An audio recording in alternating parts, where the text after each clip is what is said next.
His trademark is gunfire.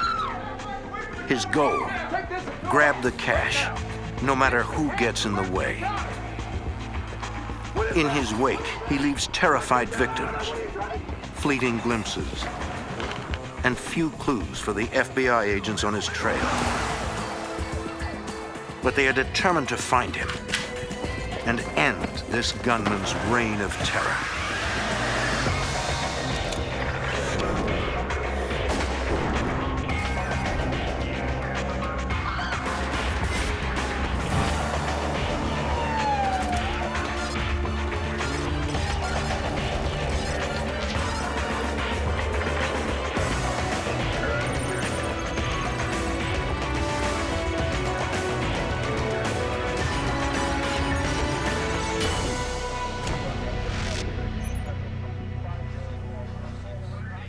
In the late 1980s, the FBI matched wits with a cunning bank robber, a lone gunman responsible for the longest string of unsolved bank robberies in FBI history.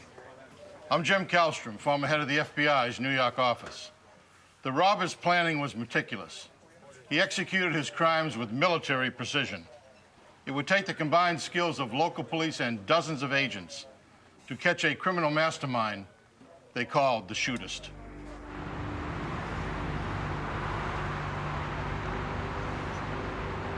San Diego, California. On November 5th, 1987, the late morning quiet shatters with a gun blast in a local bank. A gunman orders customers to the ground, threatening to shoot whoever disobeys.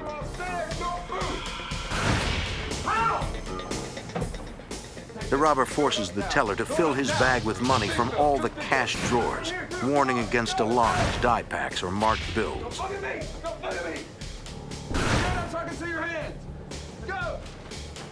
He avoids the vault, which would take more time. This robber hits hard and gets out fast. Employees call police immediately. Yes, hello? But even in the best-case scenario, it takes several seconds to get through to an operator, and several minutes for dispatched units to arrive. By then, the gunman is long gone. Authorities conduct a full crime scene investigation. Although the man wore no gloves, he was careful enough not to touch any surface and left behind no fingerprints. Bank robbery is a federal crime. The case goes to the FBI. Bank robbery coordinator Special Agent Jack Kelly considers this gunman a top priority.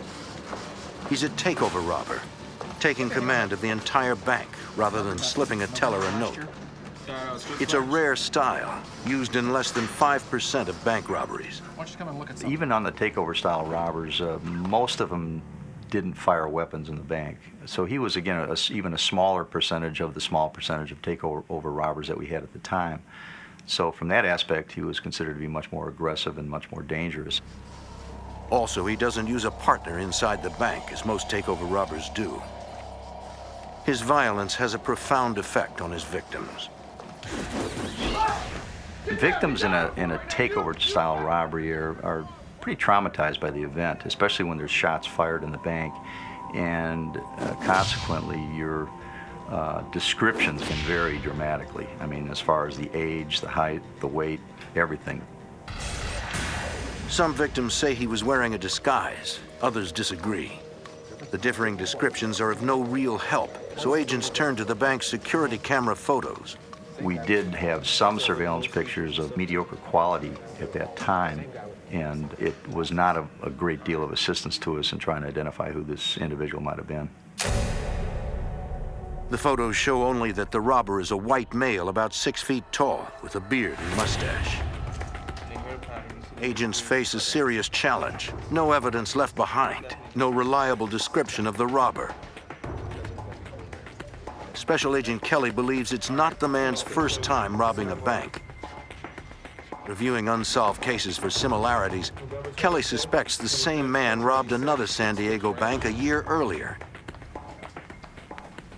The modus operandi was identical, with someone coming into the bank, firing the gun into the ceiling, vaulting the counter, Similar description.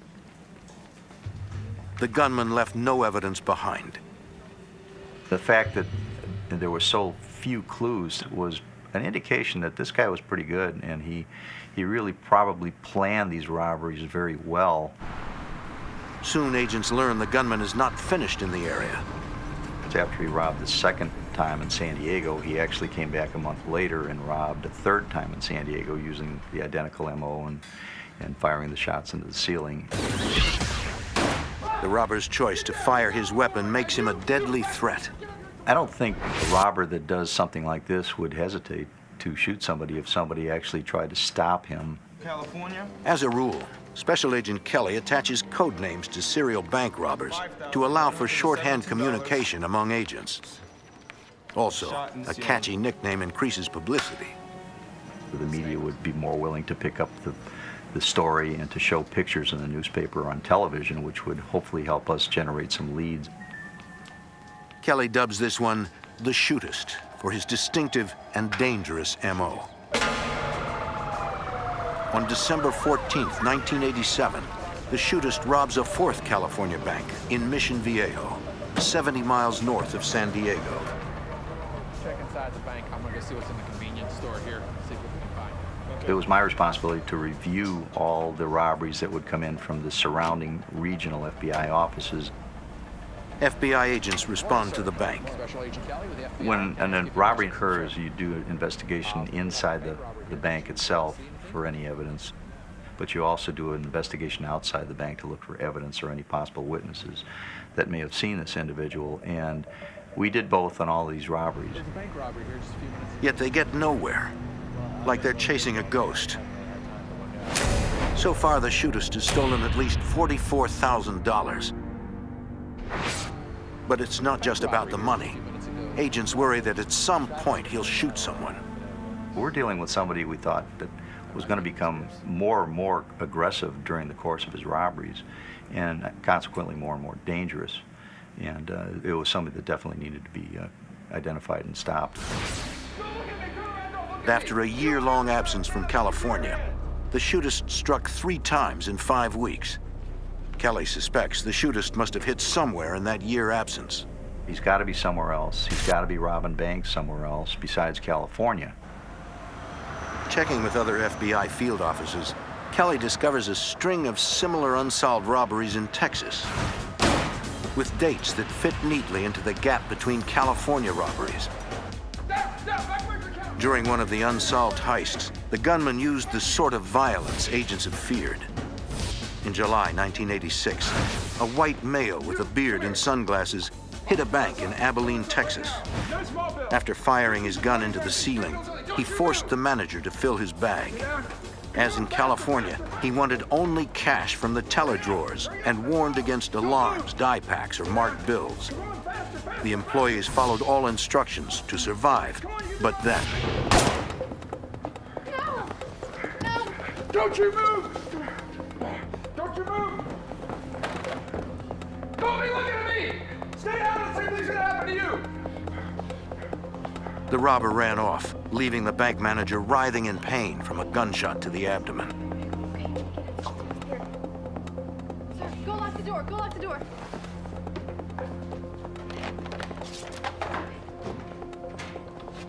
I need the police here right away. I'm at Everly Bank. We've been robbed and the manager's been shot. I don't know what else to do. Texas Rangers, the FBI, and EMTs responded immediately. The manager was gravely injured, but she survived. The other witnesses couldn't provide a solid description. It happened so fast, and they were so terrified, they didn't get a good look at the gunman. The crime scene investigation came up empty, and the security cameras provided only more photos of a robber with obscured features. Special Agent Kelly contacts the Texas Rangers, who are working the unsolved robberies. Ranger Thomas. And investigators in the 2 states pool their information.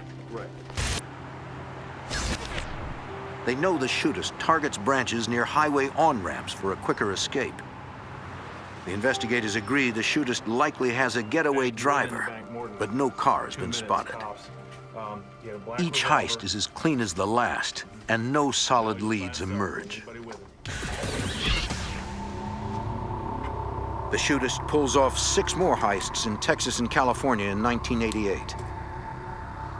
Investigators hoped the media attention would continue.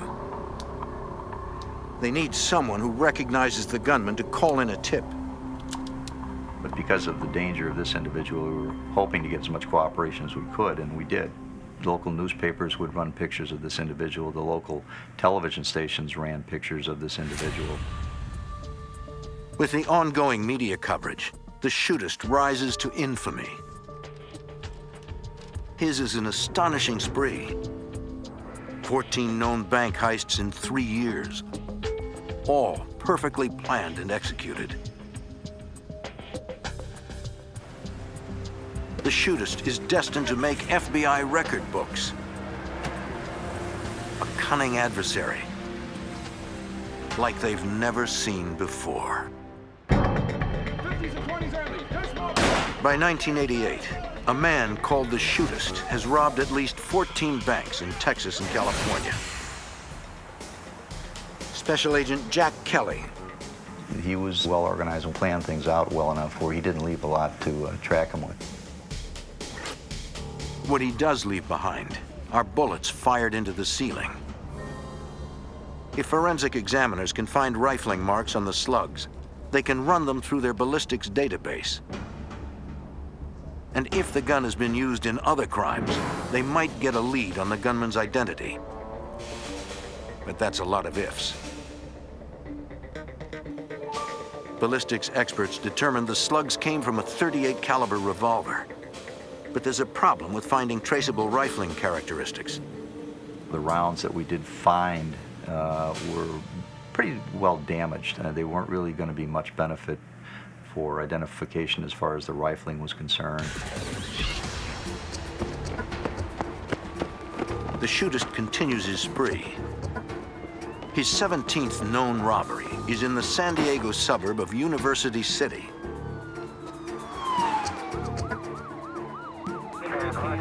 Once again, no hard evidence remains in the bank. But outside, investigators find signs of just how meticulous the shootist is. It appears that before the heist, he loosened fence boards across his escape route, so that after the robbery, he could reach his getaway car faster.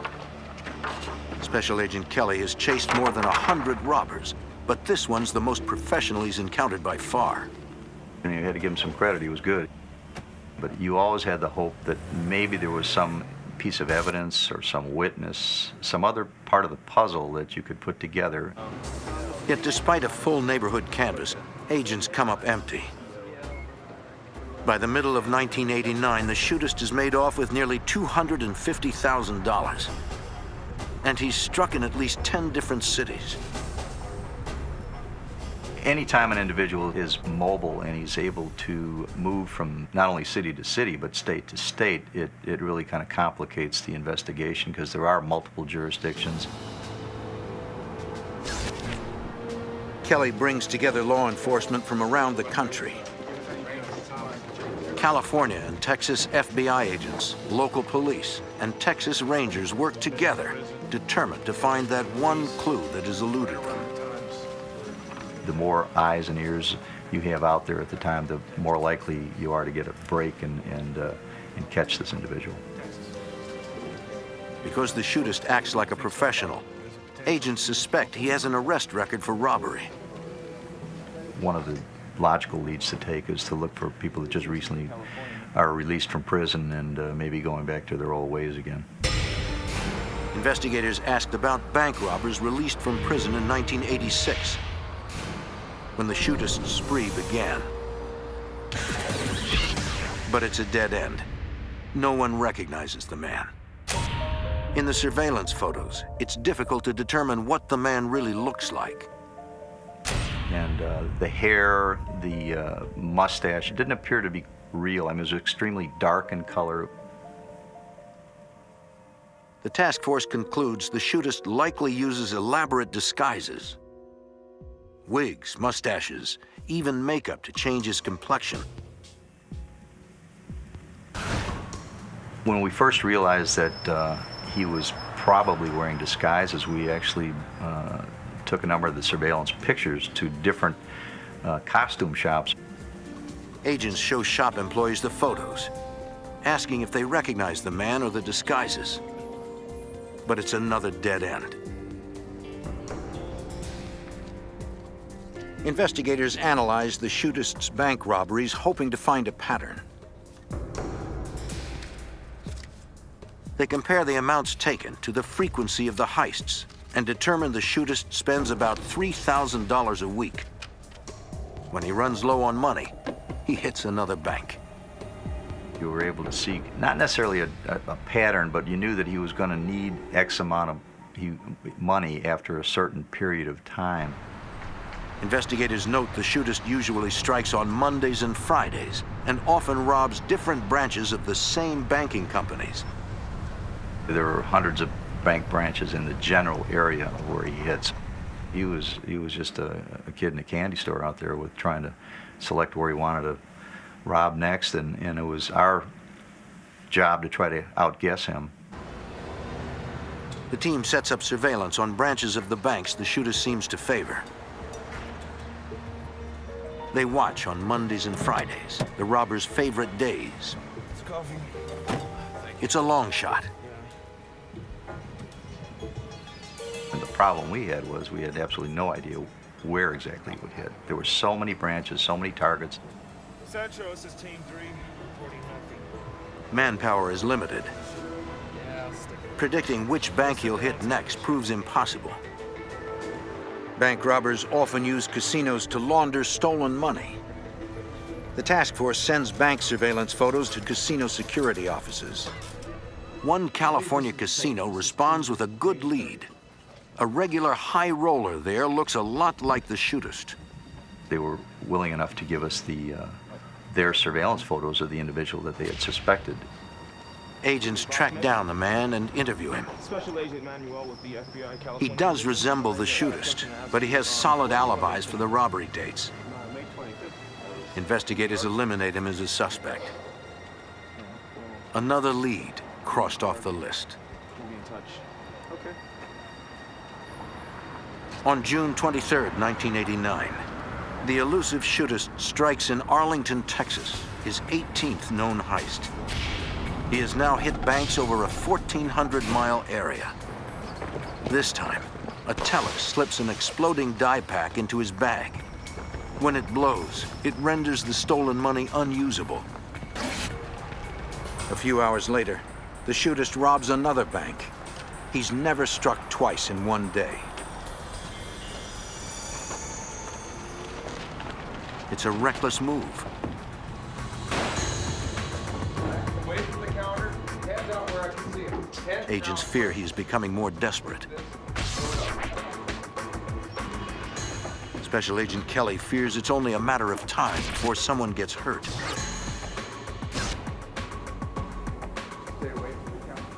The more robberies that he did and the more times he shot the weapon, and including the time he shot the teller down in Texas, that's a great concern to law enforcement, obviously, because this individual, we thought, had a lot of potential for possibly killing someone eventually. And the way the shootist operates, he could take his next victim anywhere, at any time. In the late 80s, a team of investigators from Texas and California hunts the shootist, a cunning bank robber who begins each heist with gunfire, grabs the cash fast, then disappears without a trace. As the robberies pile up, the shootist becomes infamous in the western U.S. police community. Everyone's on the lookout. Special Agent Jack Kelly. Anytime in any jurisdiction that the shootist hit a bank, we would send out our communications to the other offices as quickly as possible, providing them with whatever information we have in the way of maybe some new clues or new witnesses or any better surveillance photographs. From the photos, the task force determines the shootist likely uses a Smith & Wesson .38 revolver, a handgun popular with police departments. Investigators also notice he indexes his finger on the side of his weapon, just as officers are trained to do. It's an ominous possibility. The shootist might be a cop. You, come here. Even if he's not an officer, he seems to know how they operate. Investigators suspect he goes as far as surveilling local officers to learn their patrol routes, and then chooses targets away from those routes to increase police response time.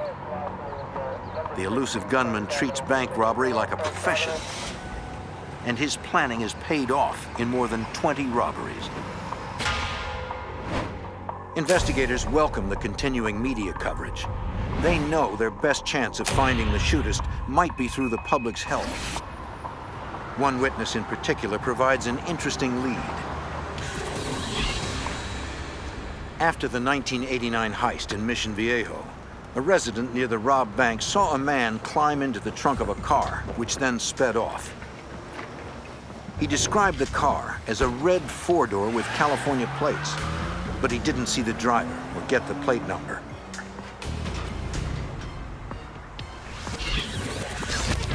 Agents run checks on every car that fits the description in California, but there are thousands.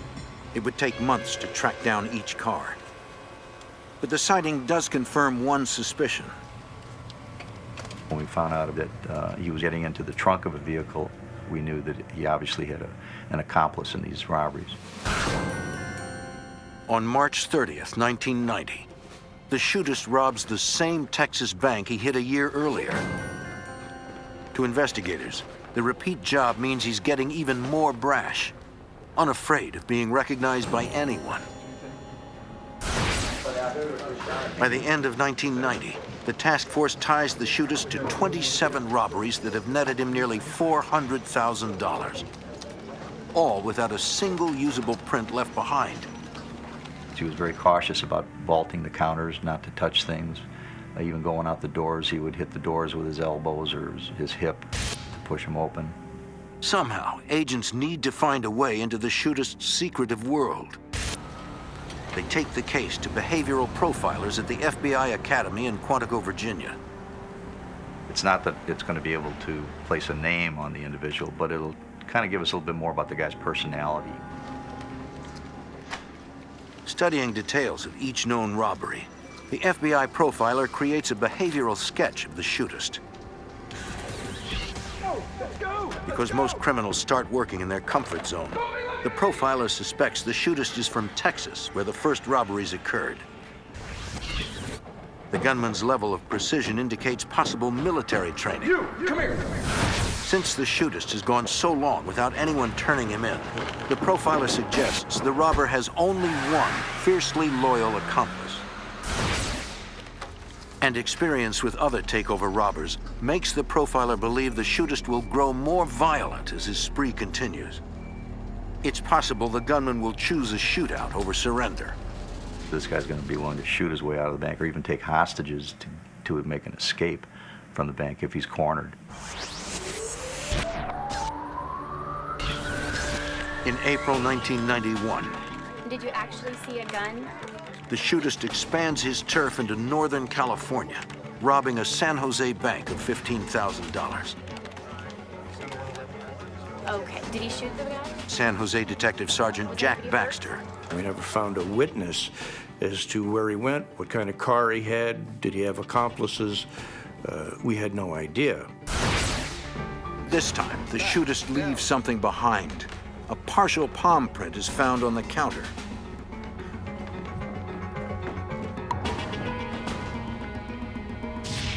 But investigators can't make a match. Law enforcement agencies don't include palm prints in their files. The task force is back to square one. 2 months later, the shootist robs a bank in Bellevue, Washington, just outside Seattle. He's expanding his territory. What do you have? I got it off you with Bellevue, Washington. Seattle was now in the loop. Now we knew that he was broadening his horizons and moving on to other states.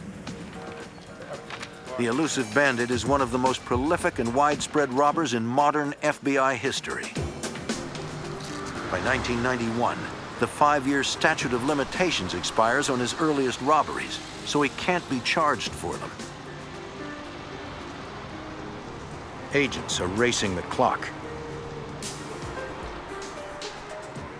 Well, he was a violent multi-state bank robber who was very successful, been hitting every 6 to 8 weeks, and no one had a clue as to who he was or where he was from.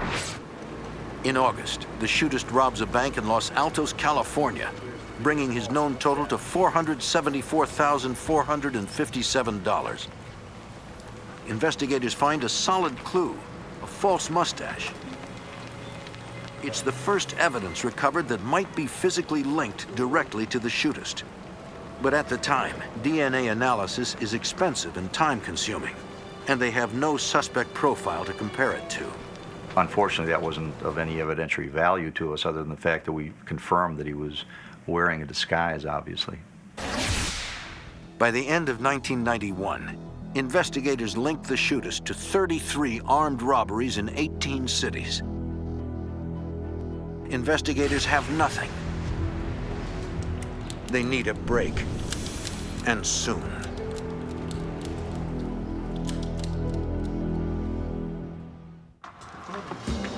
Investigating the longest string of unsolved bank robberies in modern FBI history, agents have little but grainy photos of the man they call the shootist. In them, they see the robber is wearing something beneath his shirt. FBI Special Agent Jack Kelly. At first, we thought it might have been body armor, but under closer scrutiny, it appeared that this thing was really covering the lower abdomen and back portion of his body. It could be a brace, meaning the shootist might have a bad back. Although he really didn't display that with his ability to vault the teller counters. But these back braces were probably just to support his ability to be able to do that. Determined to run down every lead, investigators contact chiropractors in the areas near the banks. But they have only blurry surveillance photos of a disguised man, and they can't get to every doctor in 3 states. And there's quite a few chiropractors, but we did cover as many as we possibly could, and we really didn't have any luck. It's another dead end in the years-long search for the mysterious bandit. 1992 brings 7 more shootist heists, including the repeat robbery of the bank in Bellevue, Washington. New total, nearly $600,000. Seattle FBI Special Agent Don Glasser. Tried to process the bank for fingerprints, extensive interviews of the witnesses, and of course, our wildest hope would that someone would say, yes, I saw them get into a specific car. No, I walked by, I saw the people standing out there. But no one saw anything. Where are you heading to? Well, I was heading to the other bank. I gotta take this deposit over there. Okay. There is this concern that you're not serving the public well, that here's a man that's allowed to come in and do a bank robbery and fire a shot, and eventually there could be an accident or an intentional shooting. And, you know, you feel it's frustration that you didn't do everything you could, although you can't think of anything else to be done. They must stop the shootist before he graduates to murder. During a heist in San Jose, the shootist's luck begins to wane. This time, before he vanishes, the bank security camera catches the best shots yet of his face. A San Jose police forensic artist uses the photos to build a composite sketch of what the shootist would look like without his disguises. Recreating features that are obscured requires a thorough knowledge of human physiology and a remarkable artistic eye. Agents blanket the target areas with the sketch, asking Crime Stopper programs to air it regularly and placing it in dozens of banks. San Jose Detective Sergeant Jack Baxter. We thought that in order to get this guy, we needed the help of the community. We needed somebody to call in with information, something that they had seen or heard. On May 11th, 1994, investigators get the break they need. An anonymous caller says he knows the shootist, though it's no slam dunk. The information was fairly generic. The name that was given was Johnny Williams, or John Williams, and then he also supposedly used the name of Robert Hall. The caller says Williams is about 40 years old, drives a red four-door, and has a devoted accomplice, his wife. He says Williams is always armed, has a hair-trigger temper, and has vowed never to be taken alive. In fact, he and his wife have a suicide pact if they're ever cornered. This is a good tip, but the case is far from over. Those names are so common that there were literally hundreds of Johnny Williams and Robert Halls that we had to go through. And we tried to narrow the list down to the ones that were approximately the same age as the caller had given. Agents cull through California DMV records and find a Johnny Madison Williams and a Robert Hall that appear in their photos to be the same man. They then compare the photos to the composite sketch. It was an exact match for the sketch done by our police artist, just as if he had done it right off the picture. So we knew that we had the right guy. California fingerprints drivers. The DMV fingerprint records confirm Hall and Williams are the same man. Johnny Madison Williams is a former Marine from Texas and has a record for robbery and theft there. Williams' wife, Carol, bought a .38 revolver like the one in bank security footage. And Carol drives a red four-door registered in her maiden name. Investigators find no legitimate source of income, yet the couple lives in a $350,000 house overlooking the ocean in Los Osos, California. FBI Special Agent Jim Wilkins. The area where he was living was on high ground overlooking Morro Bay. It was an affluent area that actually had one road in. It's an exposed area where agents might stand out as strangers. We did not know where Johnny Williams was at the time. Despite the risk, FBI agents have to check the house. They find a spot they hope is obscured and set up surveillance. We knew he carried a weapon. We knew he would use it. We also had information from the anonymous tipster that he carried that weapon all the time. Dispatch, no movement. The agents see no sign that anyone's at the house. The team watches and waits. We had made a contingency plan that if we saw Williams returning in that vehicle, we would do a felony car stop before he got into the neighborhood where we had safe fields of fire and where there were no escape routes for him in his vehicle. Agents watch the house for several days, but the couple fails to show. Staying to the end of the shift. Investigators suspect the shootist is off preparing for another heist. Jack Kelly has a hunch it will be in the Seattle area. The shootist is robbed there in one-year intervals, and the year is up. Kelly contacts Seattle Special Agent Don Glasser. He said, it's definitely going to happen. He's going to definitely rob in your area, so be on the lookout. It's just a hunch, but it's all they have. Glasser hits the streets looking for the red car. I was out of the office and on the street so I could be in the vicinity of the Bellevue area. Getting very antsy, very excited about being prepared to respond to a dispatch saying that there was a 91, a bank robbery. July 1st, 1994. The shootist strikes again. He robs a bank in Kirkland, Washington, just 10 miles north of where Special Agent Glasser is on patrol looking for him.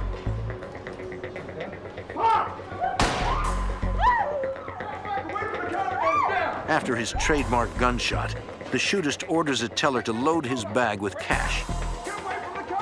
As before, he warns against bait bills or die packs and threatens to shoot if she tries anything. The teller accidentally drops wooden paperweights in the bag, which the shootist mistakes for die packs. He's enraged.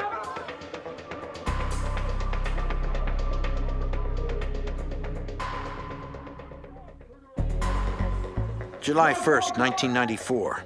The shootist commits his 48th bank robbery. Come on, hurry up, hurry up, hurry up! What? A frightened teller angers the robber, but she is spared. What is that? What is that? What is that? What are you trying to do? You trying to get me caught? You're trying to get you savage! The gunman runs out without firing another shot and disappears before police and the FBI can respond. Investigators get word of the latest robbery. Special Agent Jack Kelly's hunch about Seattle was right. We knew where he was at this point, at least what vicinity of the country he was in the general Seattle area. Kelly has already flagged Williams' credit cards, so he'll be notified if one is used. Just after the Kirkland robbery, the plan works. I was fortunate enough to be able to get some information from one particular credit card company that had a recent transaction up in the state of Washington at a particular hotel up there. Seattle Special Agent Don Glasser rushes to the hotel. I went up there very excited. I know now we've got some real good information. The hotel is in Bothell, 10 miles from the latest robbed bank. Johnny Williams used a credit card in the name of his alias, Robert Hall, to check in. But there's no guarantee he's still there. I drove through the parking lot. I saw the red card sitting in the parking lot, nose in the parking space. When Glasser calls in the plate number, it comes back registered to Carol Williams under her maiden name of Hawkins.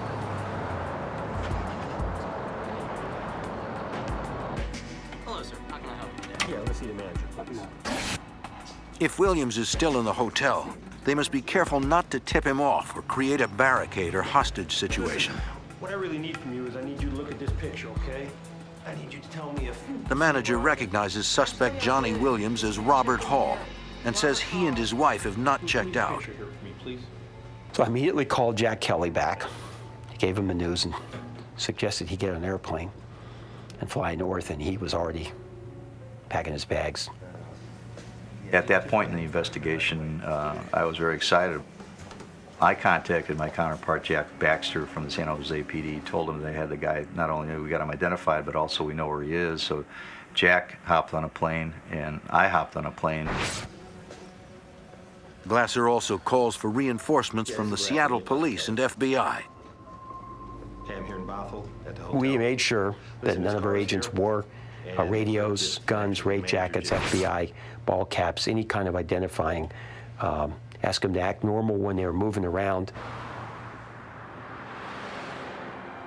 Within minutes, more agents and detectives quietly arrive and set up a perimeter. We made sure that no FBI four-door, as we call them, G-rides, were visible to this guy, that we would use surveillance vehicles. If we happened to casually look out his window, he wouldn't see anything unusual happening outside. We set up locations completely surrounding the hotel. We rented a couple rooms that would give us a base to operate from. So there was no way that he would walk out. If he detected us, that he might try and escape. We made sure we had it really covered. Rather than rush the room, the investigators decide to wait until they get a visual ID of Williams. Yeah, I'm going to take a break probably about half an hour. We had made sure we had an eyeball on his door at all times. By nightfall, Detective Baxter and Special Agent Kelly arrive from California. Detective Jack Baxter. We didn't want to move too fast. We had to have patience, and we wanted to make sure we could arrest him in a way that nobody was going to get hurt. The agents want to take Williams into custody outside his room in case he has guns inside. As dinner time approached, we hoped that we'd see him come down and go to eat or something like that, and that we were prepared to arrest him if he did that. But hours pass with no sign of Williams or his wife. While they watch, investigators have to stay under the shootist's radar and not use police radios. We had been told he had a scanner, so we had to be careful what we said on the radio for fear of tipping him off that we were there. It does appear someone is in the room. Special Agent Jack Kelly. We knew that there was a light on in there. We could see the light All the drapes were drawn. We could see the flashing of the television in there.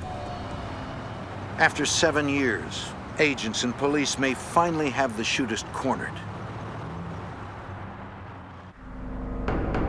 After an 8-year search, the FBI believes they have traced Johnny Madison Williams, the shootist, to a Washington State hotel room. A full day and night of surveillance passes with no movement from the room. In the morning, agents devise a ruse to see if their suspect is actually there. They recruit a hotel employee to help. Investigators show the man what their target looks like and ask him to knock on the door to ask a maintenance question and get a good look at whoever's inside. Despite the danger, the employee has to act natural. If Williams gets spooked, he could turn violent.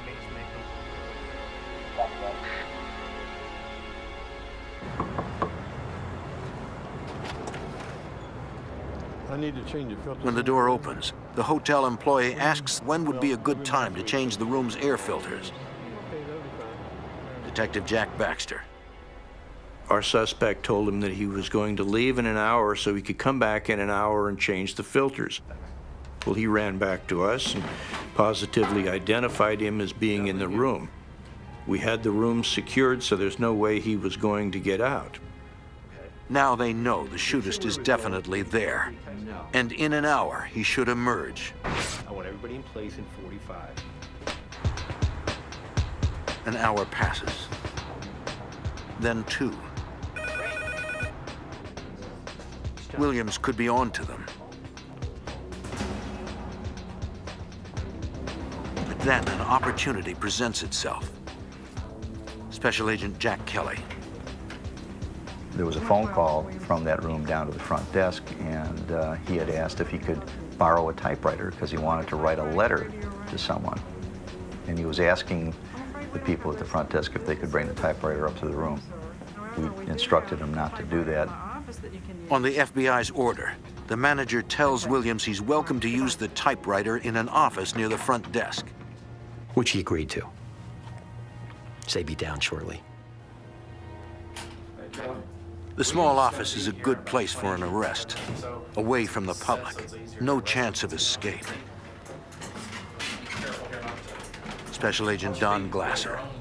We quickly go to the room, decide where the typewriter is going to be, do a little quick rearranging of furniture so that we can go into that room once he's in there and not be obstructed by furniture. We have a nice clean path to get to him. As a final touch, investigators place a sheet listing the Miranda arrest rights in the typewriter. Then hide in an adjacent room and wait for the word from their men outside. After 40 tense minutes, a man leaves the room and heads toward the front desk. It's Johnny Williams. We saw him walking across the parking lot. Absolutely no question in our mind that is him. We recognized him as if he were our best friend. He just left his room. He's on his way to the lobby. This is it. The culmination of an 8-year chase.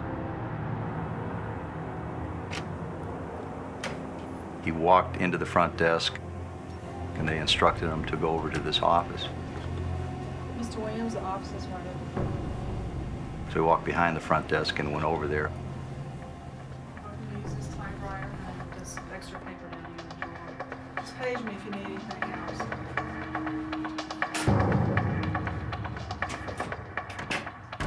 Williams is cornered, cut off from escape. Agents know he is dangerous. They are prepared for the worst.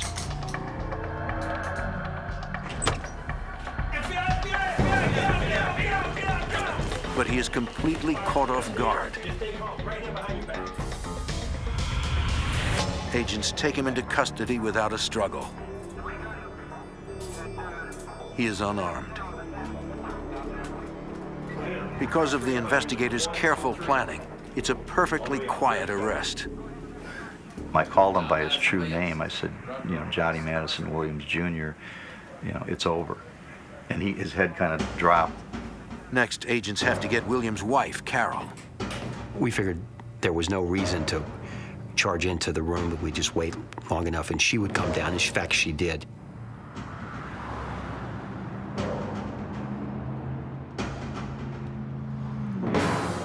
Hello. He's on the move right now.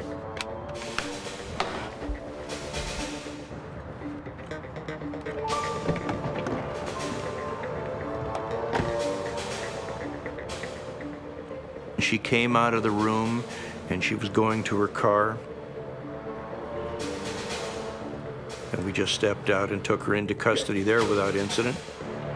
Freeze, FBI, you're under arrest. Place your hands where I can see them. Place them on top of the car. Hands on the car. Put your hands on top of the car. There you go. Hands on top of the car. Don't move. Don't move, okay? There you go. Give your left hand. Other hand. Move the FBI, okay? You're under arrest. Once again, a safe arrest. Now agents go looking for evidence. He provided a consent to search his room. And in that room, he had a couple scanners. He had handy-talkies. He had disguises. He had money. They also discover the shootist's own notes, a log of all his robberies. There was a gray briefcase that had a detailed record of the bank robberies, very, very organized. The date, the day of the week, information on the total, the address of the bank, the name of the bank. Very, very, very incriminating evidence. Investigators find more in Williams' car.